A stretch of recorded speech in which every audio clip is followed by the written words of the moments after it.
In Roblox Pressure, the Searchlight, well actually Searchlights, are the main boss of the game, similar to how we have Figure indoors. We meet them halfway through, and at the end we meet them again. However, what actually are these Searchlights, and what is their backstory? Well, I'll be talking about all that in today's video.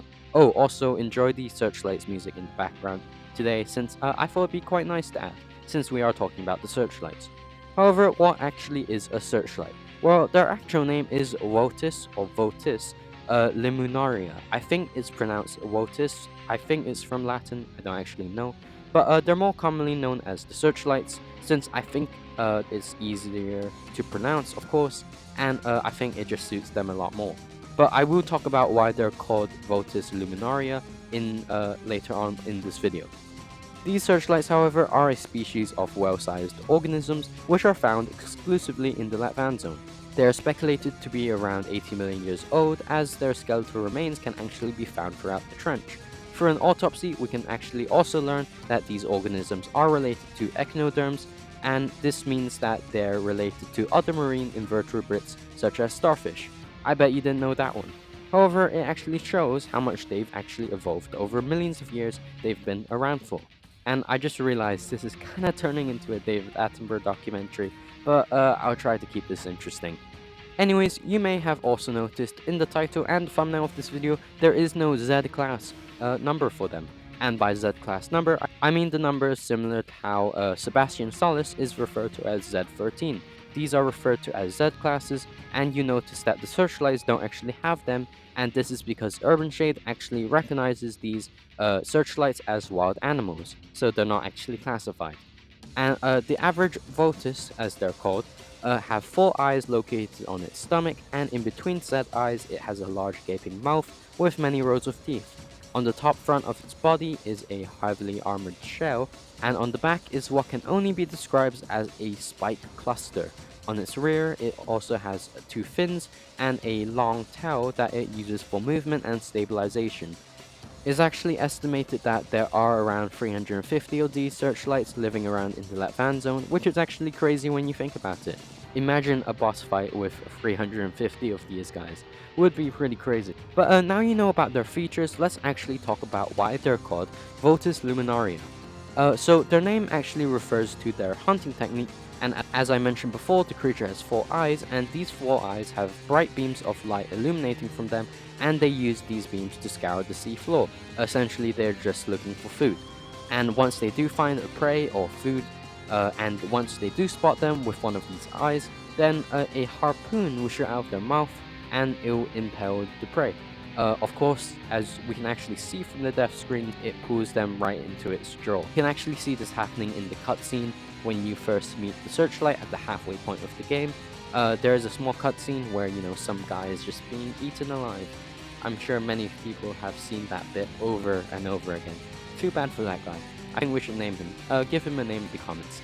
But of course, we can see the death cutscene when they actually kill you, or if you see your friend get killed.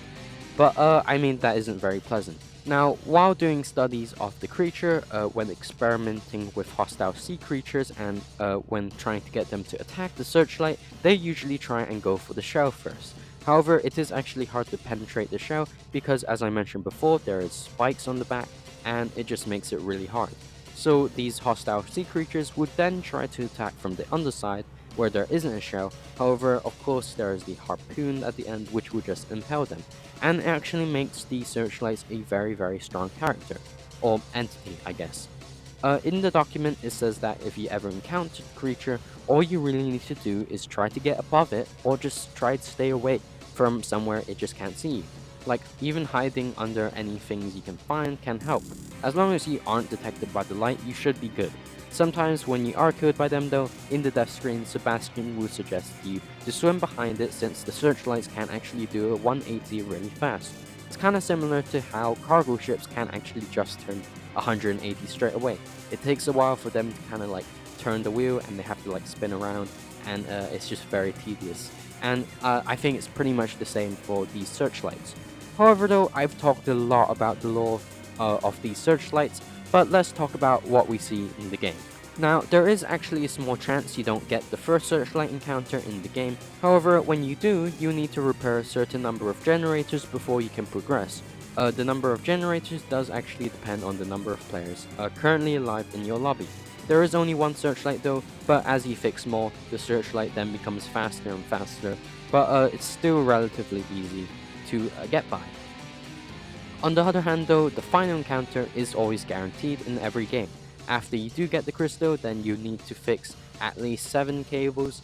Of course, you know, there are more depending on the number of players you have in your lobby, but the arena, as you may call it, is a lot bigger, and the cables which you need to fix are a lot more hidden. Since it's actually underwater as well, it makes it a lot harder, I think. Another searchlight will also spawn after you fix 1/3 and 2/3 of the cables, and this means that in total there will be 3 at the end. Of course, the number of cables will also depend on the number of players, as I mentioned, and once they're all fixed, you need to flip a switch in the center of the arena, and you need to make your way back to the airlock. Once you make it back to the cave they entered from, a searchlight will hover over the opening in the top and shine its lights inside the cave. It will essentially just keep moving the lights around to look for anyone, which is pretty much you. You then need to try and weave through to make it to the other side, and once you do exit the cave, then a searchlight will come swimming over towards you, where Trench Bleeder Lucy would then step on it, effectively just killing it instantly. Comment W Lucy in the comments, because I think we would all be dead without them. Also, just an extra side note from me, I do recommend fixing the harder cables first, so the ones that are more out in the open I guess, since it will be a lot harder to do them once more searchlights are around. However though, that is pretty much the searchlights explained, and if you did enjoy today's video, as always do consider liking and subscribing, and as always this is Cosmic blasting off, and I'll see you in the next one. Peace.